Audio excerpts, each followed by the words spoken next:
Avec cette réalisation dans la province du Haut-Katanga, la République démocratique du Congo vient de se doter d'une infrastructure transfrontalière des plus modernes. 150 km de route bitumée en une fois deux voies qui va de Kasumbalesa village à Lukangaba à la frontière avec la Zambie et qui passe à 4 voies dans les traversées de Mokambo et Kasumbalesa village. Autre composante du projet, un immense port sec d'une capacité de 8000 camions remorques, le tout réalisé sous le contrôle et la surveillance d'une mission de l'Agence congolaise des grands travaux. Pour cette réception provisoire, toutes les parties prenantes au projet se sont retrouvées sur place, à savoir le ministère national des infrastructures et travaux publics, l'Office des routes, la division provinciale des travaux publics du Haut-Katanga, l'Agence congolaise des grands travaux, la province, ainsi que l'entreprise CCECC qui a construit le tout sous un financement du concessionnaire GIU. L'équipe a parcouru durant les 2 jours l'ensemble de la route, la scrutant minutieusement à la recherche des éventuelles malfaçons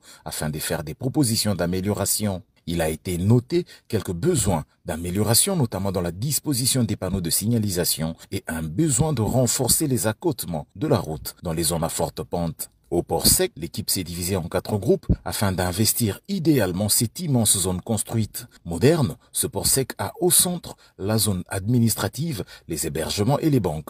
Sur les 2 côtés se trouve d'une part la zone import et de l'autre la zone export. Le tout bien connecté par 8 km de voirie bien revêtue. Toute cette surface est constamment sous la surveillance de plus de 200 caméras qui alimentent une salle de contrôle. Les équipes de réception ont relevé quelques besoins d'amélioration, notamment en ce qui concerne l'évacuation des odeurs des sanitaires en ajoutant des extracteurs d'air.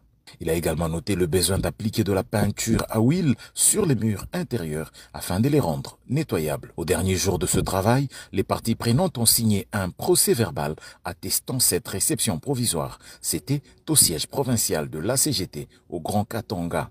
À noter que lors du parcours du projet au premier jour, le directeur général de l'ACGT, l'ingénieur Nico Nzaou, était de la partie. Avec l'administrateur du territoire de Sakania à son office, il a évoqué la mise en œuvre prochaine du volet social du projet. Il est notamment prévu une école, des forages de puits d'eau, l'aménagement d'un terrain de football et l'aménagement d'un terrain de basketball. Oh, la mignonne, sans la mignonne, zéro.